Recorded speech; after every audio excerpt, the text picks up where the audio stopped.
अस्सलामुअलैकुम दोस्तों, this is your teacher Ali.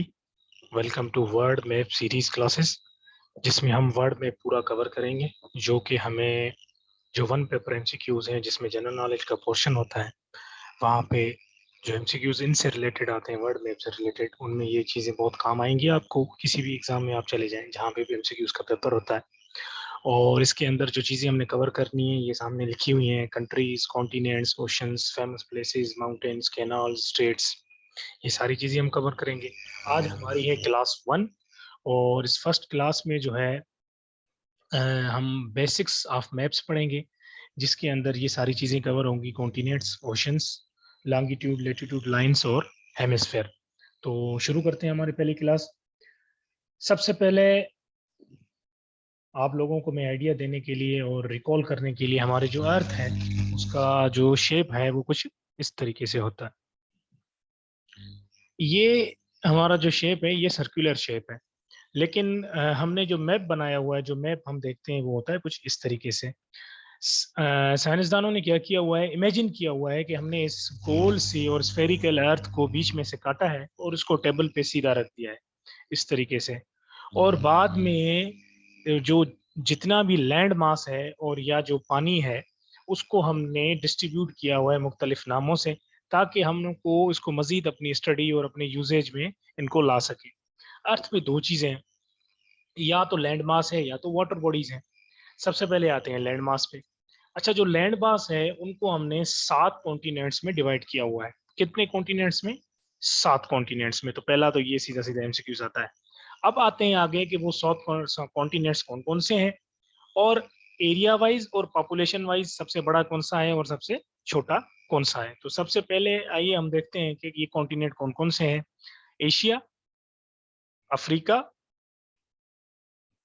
ये देखें, Asia, Africa, Europe, north America, south America, Antarctica and Australia. ये तो मैंने आपको एक रफ लिस्ट बता दी। अब आते हैं कि भाई एरिया वाइज सबसे बड़ा कौन सा है, सबसे छोटा कौन सा है, और एरिया वाइज जो है लिस्ट फर्स्ट सेकंड थर्ड हम देखते हैं। तो आपको मैं एक अल्फाज बताता हूँ इनको याद करने के लिए। सॉरी टू से, वो जो नेमोनिक्स है वो ओशंस के लिए है, कॉन्टिनेंट्स के लिए है, कॉन्टिनेंट्स के लिए नहीं है। तो सबसे पहले हम आ जाते हैं कि भाई एरिया वाइज जो हमारे कॉन्टिनेंट्स हैं उनमें फर्स्ट नंबर पे कौन सा है? एशिया। सेकंड नंबर पे कौन सा है? अफ्रीका। आपकी आसानी के लिए आप देखेंगे कि ये दोनों जो है कॉन्टिनेंट्स वो बिल्कुल एक दूसरे के साथ है, दूर नहीं है। सबसे पहले है एशिया, उसके बाद फिर अफ्रीका। थर्ड नंबर पे एरिया वाइज कौन सा है? वो है नॉर्थ अमेरिका। उसके बाद है साउथ अमेरिका। उसके बाद है अंटार्कटिका, फिर यूरोप, फिर ऑस्ट्रेलिया। ये हमारी लिस्ट है एरिया वाइज कॉन्टिनेंट्स की, जिसमें हमने आज अभी तक ये पढ़ा है कि भाई जो कॉन्टिनेंट्स हैं, फर्स्ट नंबर पे कौन सा है? एशिया। सेकंड नंबर पे, सॉरी मैं ये कलर चेंज कर लेता हूँ, थर्ड नंबर पे यो थर्ड सॉरी थर्ड नंबर पे है नॉर्थ अमेरिका। फोर्थ नंबर पे है साउथ अमेरिका। 5 नंबर पे अंटार्कटिका। ये सीधी लाइन आप देखें। आप ऐसा करें, एक मैप लें और अपनी दीवार पे लगा दें, तो ताकि जो बेसिक मैप का जो स्केलेटन है, शेप है, वो आपको याद हो जाए। एशिया, अफ्रीका, ये दोनों एक दूसरे के नीचे हैं, फिर उस तरफ चले जाएं। नॉर्थ अमेरिका और साउथ अफ्रीका, ये दोनों एक दूसरे के नीचे, 1 2 3 4। अच्छा, फिफ्थ नंबर पे अंटार्कटिका यहाँ नीचे, और उसके बाद सिक्स्थ नंबर पे हमारा है यूरोप एरिया वाइज, और फिर सेवंथ नंबर पे कौन है? ऑस्ट्रेलिया। तो ये लिस्ट होगी एरिया वाइज। अच्छा, अब चलते हैं हम पॉपुलेशन वाइज, कॉन्टिनेंट सबसे बड़ा कौन सा है और सबसे छोटा कौन सा है।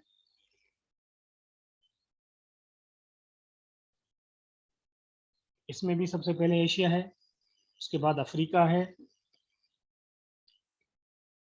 उसके बाद है यूरोप। यहाँ पे देखें, अब लिस्ट यहाँ पे चेंज है। वहां पे थर्ड नंबर पे नॉर्थ अफ्रीका था, यहाँ पे थर्ड नंबर पे यूरोप है पॉपुलेशन। उसके बाद नॉर्थ अमेरिका है, उसके बाद साउथ अमेरिका है, उसके बाद ऑस्ट्रेलिया है और लास्ट में एंटार्क्टिका। अब यहाँ पे आप देखें लिस्ट थोड़ी चेंज है।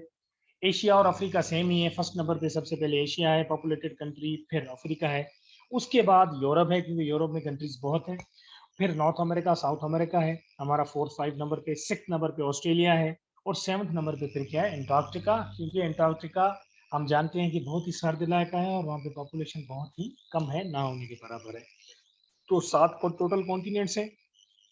ये लिस्ट आपके पास जो इस साइड पे है, ये लिस्ट, ये पूरी लिस्ट जो है ये एरिया वाइज है और ये पूरी लिस्ट जो है पॉपुलेशन वाइज है। सबसे फर्स्ट नंबर पे कौन सा और सबसे लास्ट नंबर पे कौन सा। अच्छा, तो अब हम चलते हैं हमारे नेक्स्ट टॉपिक पे। अब नेक्स्ट टॉपिक जो हमारा है वो है ओशंस। दुनिया में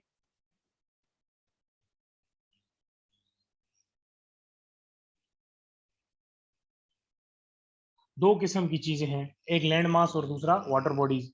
मैंने आपको बताया कि लैंड मास हमने 7 कॉन्टिनेंट्स में डिवाइड किया हुआ है, फिर हमने लिस्टें पढ़ी। अब आते हैं वाटर मास पे, मतलब पानी। ओवरऑल तो एक ही पानी है पूरा ना, लेकिन हमने उसको डिवाइड किया हुआ है 5 ओशंस में। 5 किस्म के उसके हमने हमने उसको डिवाइड किया हुआ है। और ये डिवीजन जो है मुख्तलिफ किस्म पे है कि उनका किन किन कॉन्टिनेंट्स को वो लगते हैं, कितने कोई डेप्थ हैं या क्या है।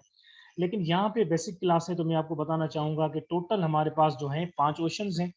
ओशंस को याद करने के लिए एक ये लफ्ज है पैसा।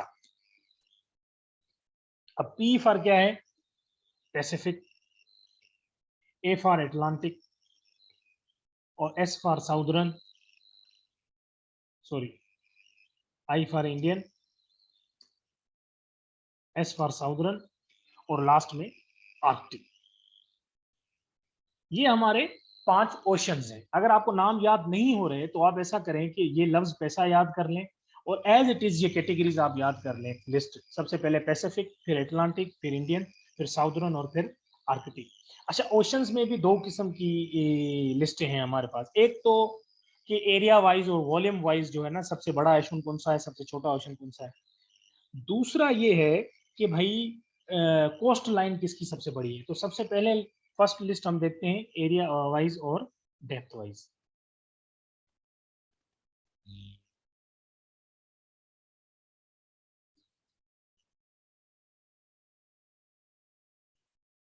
Area and volume list.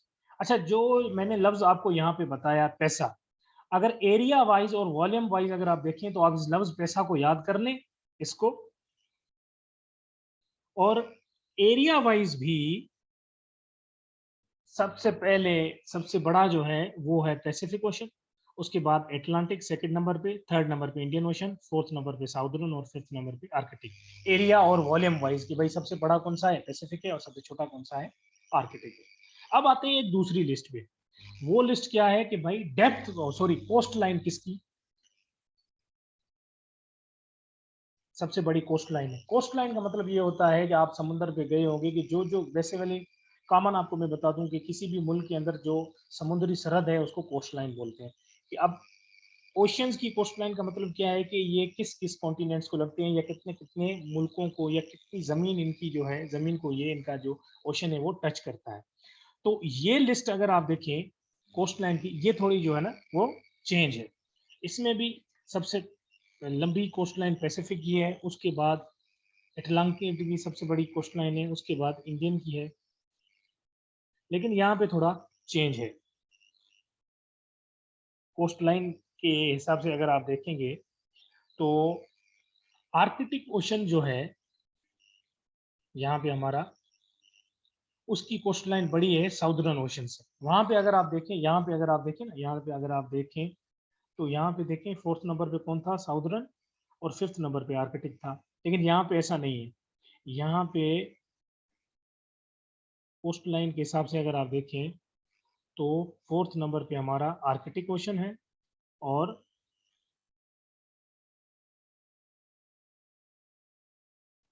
Fifth number पे हमारा साउदर्न ओशन है।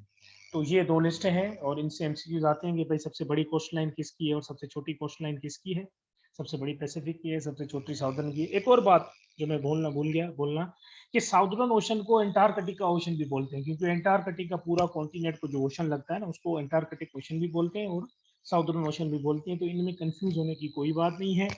दूसरा ये कि आप देख रहे होंगे यहाँ पे कि ये पूरा हिस्सा जो है, ये पूरा हिस्सा पैसिफिक ओशंस का है। ये दोनों बीच में आप देख सकते हैं कि नॉर्दर्न और साउथ अमेरिका कॉन्टिनेंट और यूरोप और अफ्रीका कॉन्टिनेंट के बीच में ये पूरा अटलांटिक ओशन है। ये हमारा इंडियन ओशन है, जो हमें लगता है हमारे एशियन कॉन्टिनेंट को, ऑस्ट्रेलिया कॉन्टिनेंट को और अफ्रीका कॉन्टिनेंट को। ऐसे भी क्वेश्चंस आते हैं कि कौन सा ओशन किस किस कॉन्टिनेंट को लगता है, और ये जो है, ये है एंटार्कटिका ओशन या साउदर्न ओशन। आपको है परेशान होने की जरूरत नहीं है कि सर यहाँ भी पैसिफिक है और यहाँ भी पैसिफिक ओशन है। तो मैंने आपको पहले बताया कि दुनिया गोल है और हमने उसको इमेजिनरी तौर पे बीच में काट के इसको सीधा रखा हुआ है। तो ये वाला साउथ पैसिफिक ओशन और ये वाला पैसिफिक ओशन, ये दोनों एक ही चीज है। मैप पे हमने इनको स्ट्रेच करके सीधा रखा हुआ है, तो इस वजह से दोनों तरफ से हमें पैसिफिक नजर आ रहे हैं। तो ये हमारे 5 ओशंस हो गए। 2 लिस्टें मैंने आपको बता दी, एरिया वाइज, वॉल्यूम वाइज और दूसरी कोस्ट लाइन वाइज। तो होप सो के ओशंस आप लोगों को बहुत अच्छी तरीके से समझ आ गए होंगे। अब हम चलते हैं हमारे थर्ड टॉपिक में।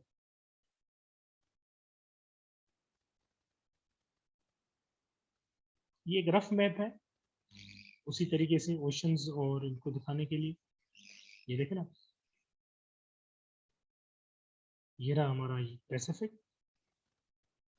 ये हमारा साउदर्न ओशन, ये हमारा ये हमारा एटलांटिक ओशन है यहाँ से यहाँ तक, ये हमारा इंडियन ओशन। और नीचे अब जब आप आएंगे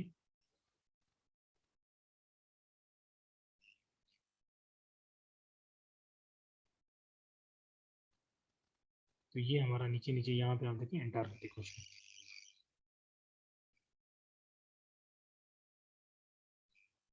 तो अब चलते हैं हमारे नेक्स्ट टॉपिक पे,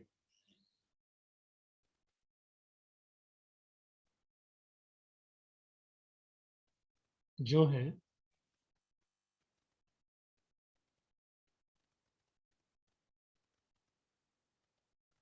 लेटिट्यूड लाइंस।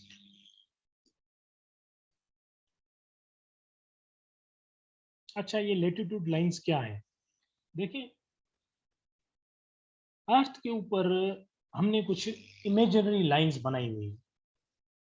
इमेजिनरी लाइंस है ना, ये ओरिजिनल नहीं है, लेकिन ये हमने बनाई हुई है इमेजिनरी लाइंस। मैप बनाने के लिए, जीपीएस सिस्टम चलने के लिए, मोबाइल सिग्नल, सैटेलाइट्स, ये सारी भी जो चीज़ें हैं कम्युनिकेशंस के लिए और हमारी लोकेशन मालूम करने के लिए, हमें कैसे पता चले, या सैटेलाइट्स को कैसे पता चलता है कि फला बंदा किस लोकेशन पे, तो वो बेसिकली इन लाइन से पता चलता है, इमेजिनरी लाइन से। ये इमेजिनरी लाइंस अर्थ पे हमने बनाई हुई लेटिट्यूड लाइंस है, और ये वेस्ट टू ईस्ट चलती हैं। कैसे?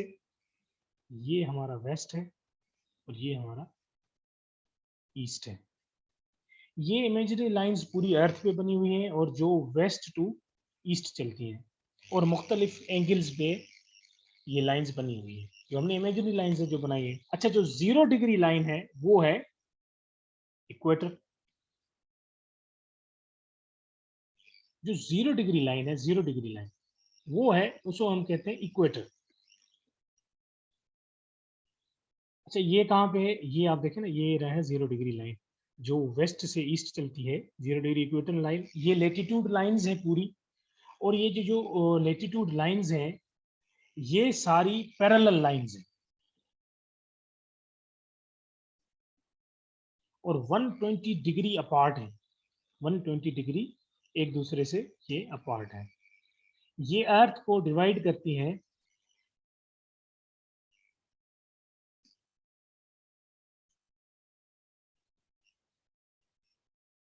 साउथ। ये आप देखिए, ये चीजें आपको याद कर लीजिएगा लेटीट्यूड लाइन के हिसाब से। ये जो है, ये एमसीक्यूज आते हैं कि भाई ये सारी लेटीट्यूड लाइंस हैं, ये जो मैं आपको दिखा रहा हूँ ये सारी लेटीट्यूड लाइंस हैं, ये सारी। और ये ये देखें, ये सारी लेटीट्यूड लाइंस हैं। ये रहा हमारा इक्वेटर। अच्छा, ये जो लेटीट्यूड लाइंस हैं, ये अर्थ को नॉर्थ और साउथ में डिवाइड करती हैं। ठीक है ना, ये नहीं, ये ऊपर वाला हिस्सा हो गया, ये हो गया नॉर्थ, और ये हो गया साउथ। दो इक्वल पार्ट्स में, बिल्कुल बीच में ये 0 डिग्री इक्वेटर लाइंस हैं।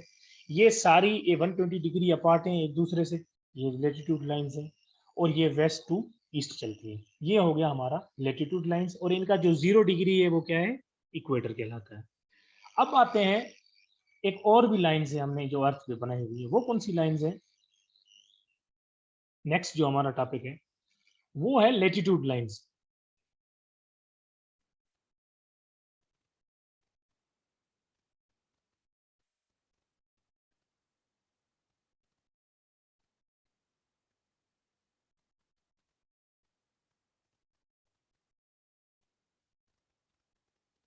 अच्छा, ये रही हमारी latitude lines, longitude line sorry, वो थी हमारी लेटीट्यूड लाइंस जो यूं लेटी हुई थी, जो यहाँ जो वेस्ट से ईस्ट चल रही थी। अब ये है लॉन्गिट्यूडनल लाइंस या लॉन्गिट्यूड लाइंस।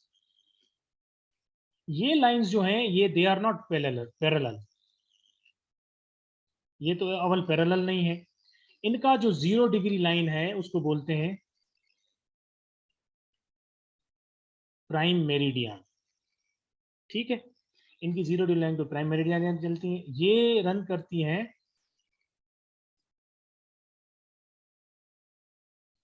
साउथ से नॉर्थ तक, ये लाइनें जाती हैं जो मैं अभी आपको बताता हूँ, और ये डिवाइड करती हैं अर्थ को ईस्ट एंड वेस्ट में।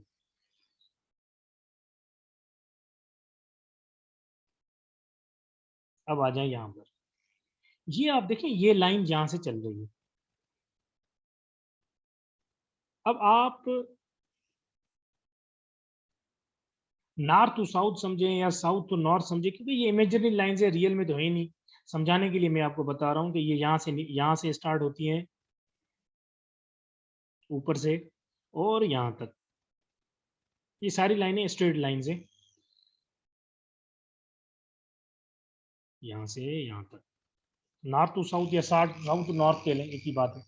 लेकिन ये अर्थ को दो इक्वल पार्ट्स में डिवाइड करती हैं। ये हो गया आपका ईस्टर्न पार्ट या ईस्टर्न हेमिस्फीयर भी इसको बोलते हैं, ये आपका आपका साउदर्न पार्ट या साउदर्न हेमिस्फीयर। जिस तरह जो लेटीट्यूड लाइंस थी वो ऐसे चल रही थी, लेटीट्यूड लाइंस जो अर्थ को ऊपर वाला नॉर्थ और नीचे वाला साउदर्न हेमिस्फीयर में डिवाइड कर रही थी। लेकिन ये लाइंस जो हैं ये नॉर्थ तो साउथ चल रही हैं और अर्थ को ईस्ट और वेस्टर्न हेमिस्फीयर में डिवाइड कर रही है, दोनों इक्वल पार्ट्स। इनका जो 0 डिग्री है वो ये रहा, जो यहाँ से चलता है, इसको प्राइम मेरिडियन बोलते हैं 0 डिग्री लेटीट्यूड को। और इन लेटीट्यूड लाइंस का जो प्राइम मेरिडियन है, ये इंग्लैंड का एक शहर है ग्रीनविच, वहां से गुजरता है, इस वजह से इनको ग्रीनविच लाइन भी हम बोलते हैं। सही हो गया। तो ये हो गया हमारी लॉन्गिट्यूडनल लाइंस, जिनकी 0 डिग्री जो है प्राइम मेरिडियन है, ये नॉर्थ से साउथ चलती हैं या साउथ से नॉर्थ, अर्थ को दो इक्वल पार्ट्स में डिवाइड करती हैं, ईस्ट एंड वेस्ट में। दूसरा, ये पैरेलल नहीं है। ये हमारी होगी लॉन्गिट्यूडनल और लेटीट्यूड लाइंस। उम्मीद है कि आप लोगों को लॉन्गिट्यूड और लेटीट्यूड लाइन समझ में आ गई होंगी। अब एक और चीज मैं आपको बताता हूँ एमसीक्यू से रिलेटेड। अभी पहले हमने थोड़ी देर पहले पढ़ी थी लेटीट्यूड लाइंस, और लेटीट्यूड लाइंस कौन सी है, जो ये लाइंस है जो यहाँ से जो लेटी हुई हैं और यहाँ से जो चलती हैं ईस्ट टू वेस्ट या वेस्ट टू ईस्ट, ये जो लेटी हुई लाइंस है, ये आपको मैंने बताया कि ये पैरेलल लाइंस हैं, और ये लाइंस जो हैं वो अर्थ को नॉर्थ और साउथ में डिवाइड करती है। देखिए ये रहा 0 डिग्री इक्वेटर। अगर 0 डिग्री से 90 डिग्री आप नॉर्थ की तरफ जाएंगे यहाँ पर, तो आप नॉर्थ पोल पर पहुंचेंगे, सिंपल। अगर एमसीक्यूज आ जाए कि भाई इक्वेटर से 0 डिग्री इक्वेटर से अगर आप 90 डिग्री साउथ पे जाएंगे तो आप कहाँ पहुंचेंगे, तो भाई हम कहाँ पे पहुंचेंगे, हम साउथ पोल पे पहुंचेंगे। तो ये हो गया नॉर्थ और साउथ पोल। अच्छा, 0 डिग्री इक्वेटर से अगर आप 23.5 डिग्री, ये आपको एज इट इज याद करने हैं, 5 सर्कल्स में आपको बता रहा हूँ, ये एमसीक्यूज में लाजमी आते हैं। एक तो 0 डिग्री सर्कल जिसको इक्वेटर बोलते हैं, लेकिन अगर इक्वेटर से आप नॉर्थ की तरफ जाएंगे 23.26 पे, तो उस सर्कल को हम कहते हैं ट्रॉपिक ऑफ कैंसर। और मजीद अगर नॉर्थ आप जाएंगे 63.34 नॉर्थ, तो उसको आर्कटिक सर्कल बोलते हैं। इसी तरीके से 0 डिग्री इक्वेटर से आप 23.26 साउथ पे आएंगे तो ट्रॉपिक ऑफ कैप्रिकॉर्न बोलते हैं उस सर्कल को। और अगर आप 63.34 डिग्री साउथ जाएंगे तो उसको एंटार्कटिक सर्कल बोलते हैं। तो ये 5 सर्कल हैं जो आपको याद करने as it is. 2 circle north की तरफ है, 2 सर्कल साउथ की तरफ है, एंगल दोनों तरफ सेम है। ये देखें 23.26 नॉर्थ और 23.26 साउथ। लेकिन नॉर्थ वाले को ट्रॉपिक ऑफ कैंसर और साउथ वाले को ट्रॉपिक ऑफ कैप्रिकॉर्न। इसी तरीका 63.34 नॉर्थ आर्कटिक सर्कल और इसी तरीके से 63.34 सर्कल साउथ एंटार्कटिक सर्कल। तो ये हमारे 5 सर्कल्स हैं जो लेटीट्यूड लाइन से रिलेटेड हैं और लेटीट्यूड लाइंस हमें जो है अर्थ को नॉर्थ पोल और साउथ पोल और नॉर्थ और साउथ में डिवाइड करती हैं। तो ये हमारे क्या हो गए लेटीट्यूड और लॉन्गिट्यूड लाइंस। लास्ट में मैं आपको एक पिक्चर दिखाता हूं और उस पिक्चर से मुझे उम्मीद है कि आपको ये चीजें सारी एग्जैक्ट समझ में आ जाएंगी। ये रही, ये देखें आप। अब मैंने आपको क्या बताया था कि जो लेटीट्यूड लाइंस हैं और ये रही लेटीट्यूड लाइंस जो यूं लेटी हुई हैं, जो वेस्ट से ईस्ट को चल रही हैं और अर्थ को किस में डिवाइड कर रही हैं, नॉर्थ पोल और साउथ पोल में। इसी तरीके से अगर आप देखें हमारी जो लॉन्गिट्यूडनल लाइंस है, ये वाली लाइंस ये चल रही हैं साउथ से नॉर्थ तक और ये अर्थ को 2 हेमिस्फीयर में डिवाइड करती हैं। कौन कौन से, ईस्ट और वेस्ट पे। तो ये बेसिक फर्क आ गया लॉन्गिट्यूड और लेटीट्यूड लाइंस में। ये हमारी रही लॉन्गिट्यूड लाइंस, ये आप देख सकते हैं जो यूं ऊपर की तरफ से आ रही हैं और ये हमारी लेटीट्यूड लाइंस है जो लेटी हुई है, आप देख सकते हैं। और 0 डिग्री जो है हमारी लेटीट्यूड लाइंस का वो ये है इक्वेटर, ये आप देख सकते हैं 0 डिग्री यहाँ पे होता है। और जो 0 डिग्री हमारा लॉन्गिट्यूडल लाइंस का है वो है प्राइम मेरिडियन। ये लॉन्गिट्यूड जो सीधी लाइनें चल रही हैं नॉर्थ से साउथ तक, ये उनका 0 डिग्री है। तो मैं उम्मीद करता हूँ कि आप सब लोगों को ओशंस, कॉन्टिनेंट्स और लॉन्गिट्यूड और लेटीट्यूड लाइंस समझ में आ गई होंगी। घर पे मैप लगाए, मैप को बार बार देखें, ये बेसिक चीज़ें अंडरस्टैंडिंग आप समझें। इसके बाद ये पूरी सीरीज है वीडियोस की, इसके बाद हम मैप पे 1 बाय 1 मैप की सारी चीज़ें पढ़ेंगे और सारी चीज़ें हम क्या करेंगे उसमें कवर करेंगे। लास्ट में मैं आपको एक मैप दिखा देता हूं और उस मैप में आपने जो अभी तक हमने पढ़ा है वो सारी चीज़ें यहाँ पे होंगी। ये देख लें, ये मैप हो गया। ये है हमारा 0 डिग्री इक्वेटर लेटीट्यूड लाइंस का, ये है हमारा 0 डिग्री लॉन्गिट्यूड लाइंस का यानी प्राइम मेरिडियन, ये हो गया। देखें ये हमारा क्या है ट्रॉपिक ऑफ कैंसर 23.5 डिग्री पर, ये हमारा क्या है आर्कटिक सर्कल है। ये हमारा ट्रॉपिक ऑफ कैप्रिकॉर्न साउथ पे और ये हमारा एंटार्कटिक सर्कल है। लेटीट्यूड लाइंस के ये 5 सर्कल मैंने आपको बताए। प्राइम मेरिडियन आपको सबको पता चल गया। अब आप देखेंगे ये लेटीट्यूड लाइंस अर्थ को नॉर्थ और साउथ में डिवाइड करती हैं और जो लॉन्गिट्यूड लाइंस यानी ये जो सीधी लाइन चल रही है ये अर्थ को ईस्ट और वेस्ट में डिवाइड करती हैं। ये थी आज की क्लास। उम्मीद है आपको ये क्लास बहुत पसंद आई होगी, आपने चीज़ें समझी होंगी। चैनल को सब्सक्राइब करें, हफ्ते में 2 से 3 वीडियोस अपलोड होगी और पूरा जो ये मैप है वो हम इसमें कवर करेंगे। नंबर यहाँ पे नीचे दिया हुआ है। अगर आपको किसी भी चीज़ की कोई कांटेक्ट करना है, कोई चीज़ समझनी हो तो उस नंबर पे आप व्हाट्सएप करके रब्ता कर सकते हैं। Thank you very much.